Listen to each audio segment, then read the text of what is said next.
Hello future officers, welcome to mock officer YouTube channel and this is Arun. இன்னைக்கு நம்ம 30ஆம் தேதி வந்தது, அதாவது நேத்தி வந்த எடிட்டோரியல் இருந்து கொரியனை பற்றி தான், கொரியன் ட்ராமா அப்படின்ற ஒரு எடிட்டோரியல் தான் பார்க்க போகிறோம். ஸோ கொரியன் ட்ராமானா நம்ம கொரியன் ட்ராமா பற்றி பார்க்க போகிறது கிடையாது. கொரியாவில் நடந்துட்டு இருக்க பொலிட்டிக்கல் பிரச்சனையை தான் இன்னி எடிட்டோரியல் நம்ம பார்க்க போகிறோம். சரி, இந்த பிடிஎஃப் எங்கே கிடைக்கும் அப்படின்னு பார்த்தீங்க அப்படின்னா, நம்மளோட டெலகிராம் சேனலில் everyday morning, okay, morning 7 AM upload பண்ணிடுவாங்க இந்த பிடிஎஃப். ஸோ நீங்கள் பார்த்துட்டு இருக்க பிடிஎஃப் எங்கே கிடைக்கும் அப்படின்னு பார்த்தீங்க அப்படின்னா, நம்மளோட டெலகிராம் சேனலில் தான் நம்ம கொடுத்துட்ருக்கோம். ஸோ டெலகிராம் சேனலோட லிங்க் இந்த வீடியோட டிஸ்கிரிப்ஷனில் இருக்குது. வாட்ஸ்அப் சேனலோட லிங்க்குமே இருக்குது. ஜாயின் பண்ணிக்கோங்க. இந்த பிடிஎஃபை டெய்லி டவுன்லோட் பண்ணிக்கோங்க. டவுன்லோட் பண்ணி படிங்க. ஸோ வரப்போகிற எஸ்பிஐ பிஓ எக்ஸாமில் ஆல்ரெடி நம்மளோட பிஓ நோட்டிஃபிகேஷன் வீடியோவும் போட்டிருக்கோம்.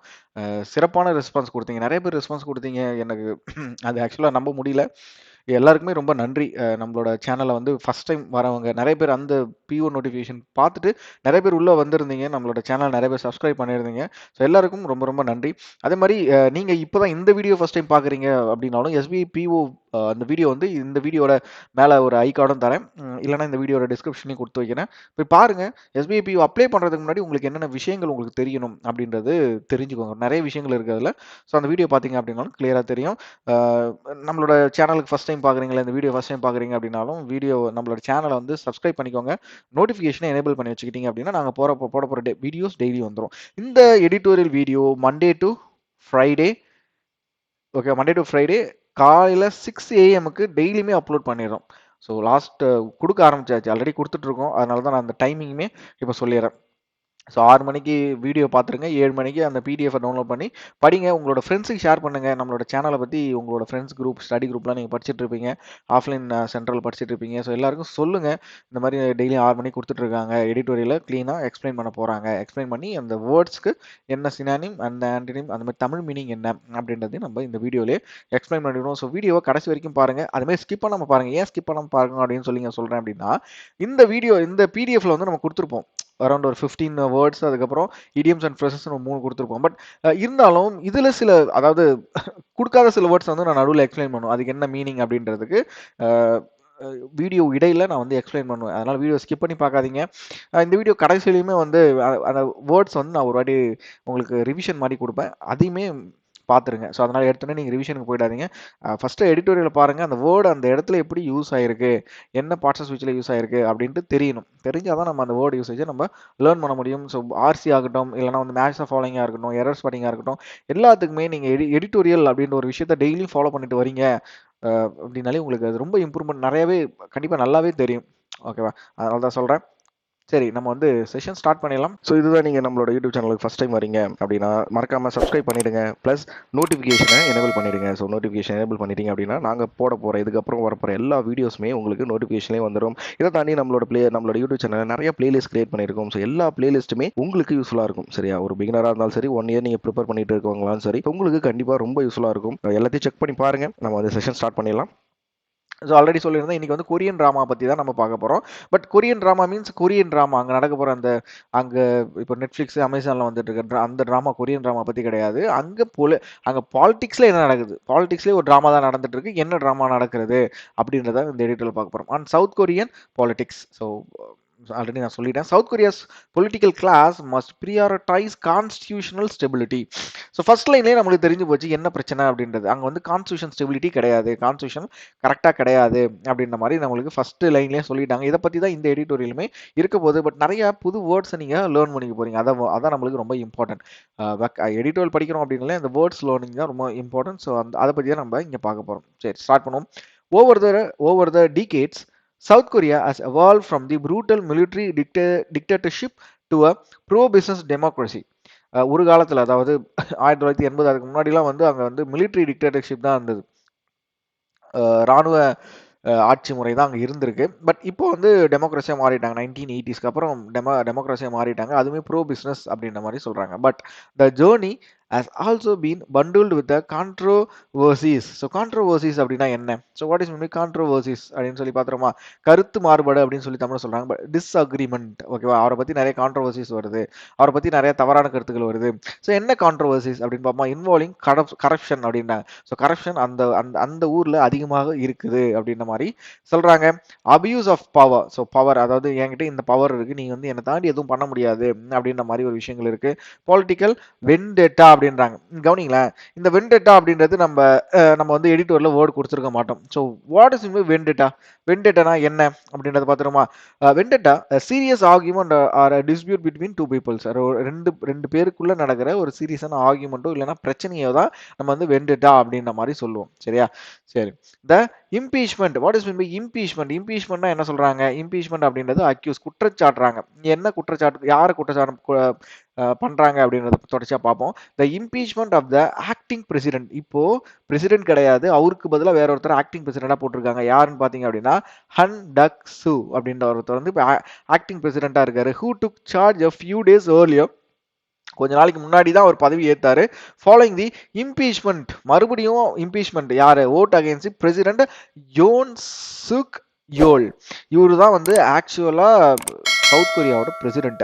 இவர் மேல இம்பீச்மெண்ட் ஓட்டு வந்து அவருக்கு எதிராக இருந்ததுனால கொஞ்ச நாளைக்கு முன்னாடி தான் ஆக்டிங் பிரசிடென்டா இந்த ஹன் டக் சு அப்படின்றவரை பதவி எடுத்திருக்காரு அப்படின்றாங்க. எக்ஸாம்பிளிஃபைஸ் அப்படின்னா, எக்ஸாம்பிளிஃபைஸ் அப்படின்னா என்ன? எக்ஸ்பிளைன், எடுத்து காட்டுதல் அப்படின்னு சொல்லி சொல்றாங்க. ஸோ இது எந்த விஷயத்த நம்மளுக்கு எக்ஸ்பிளைன் பண்ணுது அப்படின்னு பார்த்தீங்க அப்படின்னா, the vulnerabilities in the political system. இந்த மாதிரி விஷயங்கள், அதாவது ஒருத்தர் இம்பீச்மெண்ட் ஆனதால தான் அவருக்கு பதிலாக இன்னொருத்தர் வந்து ஆக்டிங் பிரசிடென்டா வராரு. அவர் மேலேயும் இந்த இம்பீச்மெண்ட் குற்றச்சாட்டு வைக்கிறாங்க. ஸோ இம்பீச்மெண்ட் அப்படின்றது நம்ம ஆல்ரெடி பார்த்துருந்தோம். அவர் மேலே குற்றச்சாட்டு வைக்கிறாங்க. ஸோ ரெண்டு பேர் மேலேயும் குற்றச்சாட்டு வைக்கிறது என்ன, எதுக்கு வழிவகுக்குது அப்படின்றாங்க பார்த்தீங்க அப்படின்னா, அந்த அந்த பொலிட்டிக்கல் சிஸ்டத்துக்கே அது வந்து வல்னரபிளா போய் முடியுது, ரொம்ப ஆபத்தான ஒரு விஷயமா போய் முடிகிறது அப்படின்ற மாதிரி சொல்றாங்க. சரி. Governance has been in a parallelized state ever since. ஓகேவா? ஸோ மிஸ்டர் யூன் become president 2022. அவரு 2022, அதாவது மிஸ்டர் யூன் இருக்கார்ல, ஆக்சுவல் பிரசிடென்ட் இருக்கார்ல, அவரு பதவி ஏற்றதுல இருந்து கவர்மெண்ட் வந்து அங்கே பேரலைஸ் ஆகி தான் இருக்கிறது அப்படின்ற மாதிரி சொல்றாங்க. while he won on a thin margin, the opposition Democratic Party control of the National Assembly. So அந்த டைம்ல 2021 அவர் ரொம்ப ஒரு சின்ன மார்ஜின் தான் ஜெயிச்சதுனால அப்போசிட் பார்ட்டி, அந்த டெமோக்ராட்டிக் பார்ட்டி அப்படின்றது opposite party in South Korea, அவங்க நேஷனல் அசம்பிளியை கண்ட்ரோல் எடுத்துக்கிட்டாங்க. கான்ட்ரோவர்சிஸ் அண்ட் ஸ்கேண்டல்ஸ், ஊழல்கள் followed and his approval rating tanked to below 20% in April this year. So இந்த வருஷம் இந்த பிரச்சனையால் அவர் மேலே அதிக ஊழல் குற்றச்சாட்டுகள் அதிகமானதுனால என்ன ஆகுது அப்படின்னா, இந்த வருஷத்தோட April 2024 April the Democratic Party won the legislative election again. ஓகேவா? ஸோ இதனால டெமோக்ராட்டிக் பார்ட்டி வந்து அகைன் வந்து லெஜிஸ்லேட்டிவ் எலெக்ஷன்ல ஜெயிச்சிட்டாங்க. Winning its lead in the parliament அப்படின்ற மாதிரி சொல்றாங்க. ஓகேவா? ஸோ இதனால அவர் வந்து பார்லிமெண்ட்டை லீட் பண்ற மாதிரி ஆயிடுச்சு அப்படின்ற மாதிரி தான் இந்த இடத்துல சொல்றாங்க. ஸோ நல்லா கவனிங்களேன்.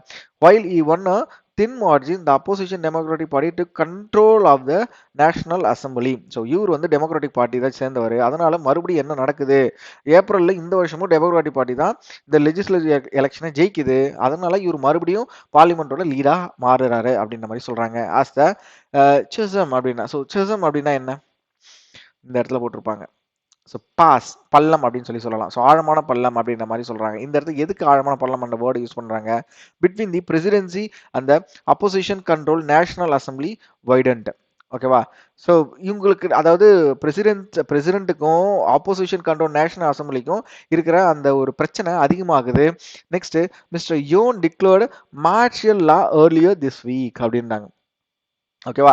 ஸோ மார்ஷியல் லா அப்படின்னா என்ன அப்படின்னா, இந்த ராணுவ ஆட்சி முறை, அடக்குமுறை அப்படின்னு சொல்லுவோம்ல, அதான் நம்ம வந்து மார்ஷியல் லா அப்படின்ற மாதிரி சொல்லுவோம். அதை வந்து அவர் இம்ப்ளிமெண்ட் பண்ணிட்டாரு. எப்போ? இந்த மாதம், அதாவது டிசம்பர் மாதம் அதை இம்ப்ளிமெண்ட் பண்ணிட்டாரு. விச் ட்ரிகர்டு, ஸோ அது வந்து ட்ரிகர் பண்ணது instant protest from political quarters and the public. So பப்ளிக்குமே இந்த பிரச்சனையில அதாவது ப்ரொட்டஸ்ட் பண்ண ஆரம்பிக்கிறாங்க. யாருமே சர்வாதிகாரத்தை எந்த மக்களுமே ஏற்றுக்க மாட்டாங்க. ஸோ சர்வாதிகாரம் இருக்கு அப்படின்னா அந்த நாடு, அதான் ஆல்ரெடி தெரியும், டெமோக்ராட்டிக்காக இருக்காது. நம்மளுக்கு தேவையான சுதந்திரம், கருத்து சுதந்திரம், பேச்சு சுதந்திரம் எதுவுமே நம்மளுக்கு இல்லாமல் போயிடும். ஸோ அதனால அந்த மக்களுமே அதுக்கு எதிராக ப்ரொட்டஸ்ட் பண்ண ஆரம்பிக்கிறாங்க. In a country that still keeps the dark memories of its not so distant அப்படின்றாங்க. ஸோ இந்த இடத்துல not so distant அப்படின்னா என்ன? ஸோ இந்த மீனிங் உங்களுக்கு தெரிஞ்சது அப்படின்னா அந்த லைனுக்கு உங்களுக்கு அர்த்தம் புரியும். Something that is happening or will happen soon. ஒரு விஷயம், ஏதோ ஒரு விஷயம் நடக்குது இல்லைன்னா சீக்கிரம் நடக்க போகுது. எந்த விஷயத்தை பத்தி பேசுறாங்க அப்படின்னா military dictatorship is move was seen as extreme measure aimed as a safeguarding its democracy அப்படின்றாங்க. ஸோ ஆல்ரெடி நான் ஆல்ரெடி ஸ்டார்டிங்கில் ஒரு லைன் பார்த்தோம்னா அவங்க ஆல்ரெடி அந்த ஒரு மிலிட்ரி டிக்டேட்டர்ஷிப்ல இருந்து இப்போதான் டெமோக்ரஸிக்கு மாறி இருக்காங்க. பட் இவரு மறுபடியும் அதை எடுத்துட்டு வந்ததுனால எல்லா மக்களுக்கும் என்ன ஆகுது அப்படின்னா மறுபடியும் நம்மளுக்கு அந்த அந்த அந்த அந்த அந்த ப்ரூட்டலான ஒரு நினைவுகள் மிலிட்டரி டிக்டேட்டர்ஷிப் திருப்பி வந்துருமோ அப்படின்ற மாதிரி ஒரு திங்கிங்க்கு போறாங்க. இந்த இடத்துல டோபோடிங் அப்படின்னா என்ன? ஸோ வாட் இஸ் டோபோடிங் இந்த இடத்துல இருக்கு அட்டாக். ஓகேவா, அட்டாக் அப்படின்னு சொல்லலாம். ஸோ இந்த இடத்துல அட்டாக் பண்றாங்க அப்படி டோபோடிங் இட்ஸ் டெமோக்ரஸி, அவங்களோட டெமோக்ரஸி அட்டாக் பண்றாங்க அப்படின்றது எக்ஸாக்டா நம்மளுக்கு மீனிங் வருது. சரி, he was impeached and prime minister Han stepped in as the interim leader. இவருக்கு அப்புறம் தான் யாரு, அந்த பிரசிடென்ட் யூன் சுக் இவளுக்கு அப்புறம் தான் பிரைம் மினிஸ்டர் ஹன் வந்து உள்ள வர ஹன் டக் சொன்ன ஸ்டார்டிங் சொன்னல அவர் ஸ்டெப்ட் இன் உள்ள வராரு as a interim leader. But his tenure also proved as a short lived. So but அவருமே ரொம்ப நாள் இருக்க போறதில்ல, கொஞ்ச நாளைக்கு தான் இருக்க போறாரு அப்படின்ற மாதிரி இந்த ஃபர்ஸ்ட் பேராகிராஃபை முடிக்கிறாங்க. ஸோ செகண்ட் பேராகிராஃப் நம்ம வந்து ஸ்டார்ட் பண்ணுவோம். This is a first time South Korea is impeaching and interim leader. இதுதான் சவுத் கொரியாவோட ஃபர்ஸ்ட் டைம் ஒரு இன்ட்ரீம் லீடர் வந்து இம்பீச் பண்றதுமே இதுதான் ஃபர்ஸ்ட் டைம். த கிரக்ஸ் அப்படின்னாங்க. What is crux? So crux அப்படின்றது என்ன அப்படின்னு பார்த்தீங்க அப்படின்னா the most important or difficult part of the problem. So crux அப்படின்றது இம்பார்ட்டன்ட் இம்பார்ட்டன்ட் பார்ட் ஆஃப் ஒரு ப்ராப்ளம். ஏதோ ஒரு ப்ராப்ளம் இருக்கு, பிரச்சனை இருக்கு, அந்த பிரச்சனையோட ஒரு முக்கியமான பகுதி தான் அந்த பிரச்சனையோட முக்கியமான பகுதியை இங்கிலீஷ்ல எப்படி சொல்றாங்க அப்படின்னா கிரக்ஸ் அப்படின்றாங்க. The crux of dispute was mister Han's refusal to appoint 3 judges to fill vacancies at a 9-member constitutional court அப்படின்றாங்க. ஸோ ஏன் இவர் மேல இம்பீச்மெண்ட், அவர் மேல என்ன குற்றச்சாட்டு அப்படின்னா இப்பதான் அந்த விஷயத்துக்கே வராங்க. கான்ஸ்டியூஷனல் கோர்ட், அந்த கான்ஸ்டியூஷனல் கோர்ட்ல மொத்தம் 9 ஜட்ஜஸ் இருக்கணும், மீதி 3 பேரை அப்பாயிண்ட் பண்ண இவர் மறுக்கிறாரு. ஸோ ஏன் மறுக்கிறாரு அப்படின்றது இந்த எடிட்டோட சொல்லியிருப்பாங்க, கவனிங்களேன். According to South Korea's constitution, so South கொரியாவில் ஒரு கான்ஸ்டியூஷன் இருந்திருக்கு. அந்த கான்ஸ்டியூஷன் படி president will be stripped of powers as soon as they are impeached in parliament. ஓகேவா, ஸோ அவங்களோட கான்ஸ்டியூஷன் படி ஒரு பிரசிடென்ட் வந்து அவர் இம்பீச் அவர் மேல குற்றம் சாட்டுறாங்க அப்படின்னா அவர் உடனடியாக அவரோட பவர்ல இருந்து ஸ்ட்ரைப்ட் ஆஃப் அப்படின்னாங்க. So what is stripped of? So stripped of அப்படின்னா to remove something, especially piece of clothing sir, to remove something, உடனடியாக அவர் வந்து பதவி இறக்க பண்ணணும் அப்படின்ற மாதிரி சொல்றாங்க according to the South Korean constitution. ஆனா என்ன பிரச்சனை அப்படின்னா at least 6 judges in the constitutional court should rule in favor of the impeachment. So 9 பேர் இருக்காங்கல்ல, 9 பேர்ல 6 பேராவது அந்த கான்ஸ்டியூஷனல்ல அவங்க இப்போ எடுத்துட்டு வராங்களா அவர் மேல இம்பீச்மெண்ட், அதுக்கு ஃபேவரா ஓட் பண்ணணும் அப்படின்னா. சரி, அதான் 6 பேர் இருக்காங்களே, 6 பேருமே ஓட் பண்ணலாமே அப்படின்னு கேட்டா கிடையாது. சில பேர் பண்ண மாட்டாங்கல்ல, 6 பேர்னா 6 பேர் பண்ண மாட்டாங்க. அதனால அவங்களோட ரூல் படி 9 பேர்னா நீங்க 9 பேரை 3 பேரை எடுத்து அவங்களுக்கு வந்து அந்த வேகன்சியை ஃபில் பண்ணுங்க அப்படின்ற மாதிரி சொல்றாங்க. பட் அவர் வந்து மறுக்கிறார், யார் இப்போ இருக்கிற இன்ட்ரீம் பிரசிடென்ட் வந்து மறுக்கிறாரு அப்படின்ற மாதிரி சொல்றாங்க. The opposition accused mister Han of delaying constitutional process, அவர் வந்து கான்ஸ்டியூஷனல் ப்ராசஸை டிலே பண்றாரு. While mister Han and the ruling People's Party ruling People's Power Party argued that only an elected president has the power to sign off the appointments for the constitutional court. So ஹன் என்ன சொல்றாரு, நான் வந்து அதுக்கு sign பண்ண முடியாது, யாரை elect பண்ணாங்களோ அவங்க தான் அந்த 3 பேரை ஃபில் பண்ண முடியும், அந்த 3 வேகன்சிஸை ஃபில் பண்றதுக்கு சைன் போட முடியும் அப்படின்ற மாதிரி அவரோட தரப்பு சொல்லுது. This would mean that political and constitutional crisis is expected to persist for a foreseeable future at a time when South Korea is grappling with economic woes and also security challenges from the north. So north Korea எப்போ இருக்காங்க south கொரியாவில் பிரச்சனை வர்றதுக்கு, so அவங்க கிட்ட இருந்து உங்களுக்கு பிரச்சனை வருது. இந்த இடத்துல 2 வேர்டு, என்னென்ன வேர்டு அப்படின்னா ஒன்று ஃப்ரேஸில் வருது கிராப்ளிங் வித். வாட் இஸ் வந்து grappling with? So grappling with அப்படின்னா to hold on to someone and fight with them அப்படின்னு சொல்லி ஒரு அந்த கிராப்ளிங் வித் அப்படின்றது மீனிங். அதே மாதிரி ஃபோர்சிபிள் அப்படின்னா என்ன? ஸோ ஃபோர்சிபிள் அப்படின்றது இங்க இருக்கு. ஃபோர்சிபிள் அப்படின்றது எக்ஸ்பெக்டட், எதிர்பார்க்கறது. ஸோ எந்த விஷயத்தை எதிர்பார்க்கறாங்க அப்படின்னா ஃபியூச்சர்ல எந்தெந்த விஷயத்தை எதிர்பார்க்கறாங்க அப்படின்னா at a time when south Korea is grappling with, கூடவும் இந்த எக்கனாமிக் பிரச்சனையும் அங்க அதிகமா இருக்கு. அது மாரி செக்யூரிட்டி சேலஞ்சஸ் நார்த் கொரியா கிட்ட இருந்து செக்யூரிட்டி சேலஞ்சஸும் அவங்களுக்கு இந்த டைம்ல இருக்கிறது அப்படின்ற மாரி சொல்றாங்க. A prolonged crisis and paralysis in the governance could also weaken the political institutions and empower anti-democratic forces which were in the power until 1980s. So மறுபடியும் இந்த மாரி கரெக்டா டெமோ இப்போ டெமோக்ராட்டிக்கா தான் இருக்கு சவுத் கொரியா. ஸோ இந்த மாரி ஒரு கரெக்டான தலைவர்கள் இல்லாதனால என்ன ஆகும்? ஸோ ஆன்டி டெமோக்ராட்டிக் ஃபோர்ஸஸ் தான் அந்த இடத்துல உருவாகும் அப்படின்ற மாதிரி சொல்றாங்க. 1980க்கு முன்னாடி இருந்த மாதிரி ஆன்டி டெமோக்ராட்டிக் ஃபோர்ஸஸ் கிரியேட் ஆயிடும். அதுவும் அந்த மாதிரி ஒரு ஸ்டேட்மெண்ட் சொல்றாங்க. This is perhaps the deepest crisis south Korea is facing since it's transition into the democracy.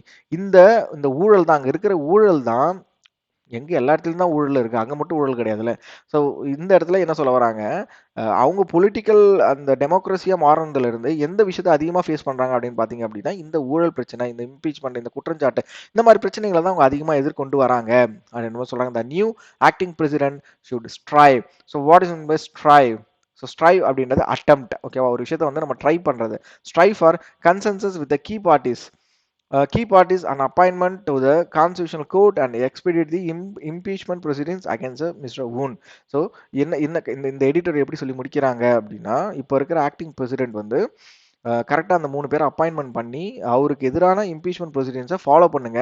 நீங்கள் 3 பேரை அப்பாயின்ட் பண்ணிட்டு அதுக்கப்புறம் அதில் 6 பேர் ஓட் பண்ணல அப்படின்னா அவர் தான் இருக்க போறாரு எப்படி இருந்தாலும், according to the south Korean constitution. So நீங்கள் அதை பண்ணுங்க அப்படின்ற மாதிரி இந்த எடிட்டோரியல் முடிக்கிறாங்க. வாங்க அப்படியே எடிட்டோரியல் அந்த வேர்ட்ஸ் வெக்காப்ஸை வந்து ஒரு அடி ரிவைஸ் பண்ணிடுவோம். ஸோ ஸ்டெபிலிட்டி அப்படின்றது ஸ்ட்ரென்த்து நவுனா யூஸ் பண்ணியிருந்தாங்க. இன்ஸ்டெபிலிட்டி அப்படின்றது ஆன்டனிம். கான்ட்ரோவர்சிஸ் அப்படின்றது டிஸ்அக்ரிமெண்ட், ஒருத்தங்க மேலே இருக்க குற்றஞ்சாட்டு, கருத்து மாறுபாடு. ஸோ இம்பீச்மெண்ட் அப்படின்றது அக்யூஸ், ஒருத்தங்க மேலே மறுபடியும் அவங்க வந்து அவங்க மேல குற்றஞ்சாட்டத்தை வந்து இம்பீச்மெண்ட் அப்படின்னு சொல்லி சொல்லுவோம். எக்ஸாம்பிள்ஸ் அப்படின்றது எக்ஸாம்பிளிஃபைஸ் அப்படின்றது எக்ஸ்பிளைன். ஸோ பேரலீஸ்டு அப்படின்றது டிசேபிள். ஸ்கேண்டல்ஸ் அப்படின்றது ராங் டூயிங், ஒருத்தர் வந்து ஊழல் பண்றாங்களா அதான் நம்ம வந்து ஸ்கேண்டல்ஸ் அப்படின்னு சொல்லி சொல்லுவோம். வைனிங் அப்படின்றது ப்ராடன், விரிவுபடுத்துதல். செசம் அப்படின்றது பாஸ், நான் வந்து என்ன சொன்னேன், ரொம்ப ஆழமான ஒரு பள்ளத்தாக்கு அப்படின்ற மாதிரி மைண்ட்ல வச்சுக்கோங்க. ட்ரிகோர்டு அப்படின்றது ஆக்டிவேட் பண்றது. டிக்டேட்டர்ஷிப் அப்படின்றது டாமினேஷன், ஓகேவா. நெக்ஸ்ட் டாப் ஹெடிங் அப்படின்றது அட்டாக் அப்படின்னு சொல்லி சொல்லலாம். ஃபோர்சிபிள் அப்படின்றது எக்ஸ்பெக்டட். ஸோ ஸ்ட்ரைவ் அப்படின்றது அட்டெம்ப்ட், ஒரு விஷயத்தை நம்ம வந்து ட்ரை பண்றதுக்கு வந்து ஸ்ட்ரைவ் ஃபார் இட் அப்படின்னு சொல்லி சொல்லலாம்ல, அதான். ஸோ கன்சென்சஸ் அப்படின்றது அக்ரிமெண்ட்.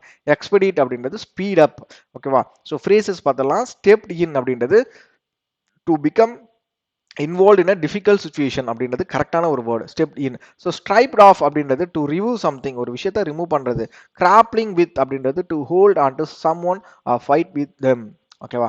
ஸோ வேர்ட்ஸ் ரிவிஷனும் பார்த்தாச்சு. ஸோ இந்த வீடியோ உங்களுக்கு பிடிச்சிருக்கு அப்படின்னா மறக்காம லைக் பண்ணுங்க, உங்களோட கருத்துக்களை கமெண்ட் செக்ஷன் சொல்லுங்க. ஸோ இந்த வீடியோவை உங்களோட ஃப்ரெண்ட்ஸுக்கு மறக்காம ஷேர் பண்ணுங்க. So sharing is caring. நான் நாளைக்கு இன்னொரு எடிட்டோரியல் வீடியோ, அதாவது 31ஆம் தேதியோட எடிட்டோரியல் வீடியோ நாளைக்கு 1ஆம் தேதி காலையில் அப்லோட் பண்ணிடுவேன். ஸோ எல்லாருக்கும் happy new year and have a great day all. Bye bye.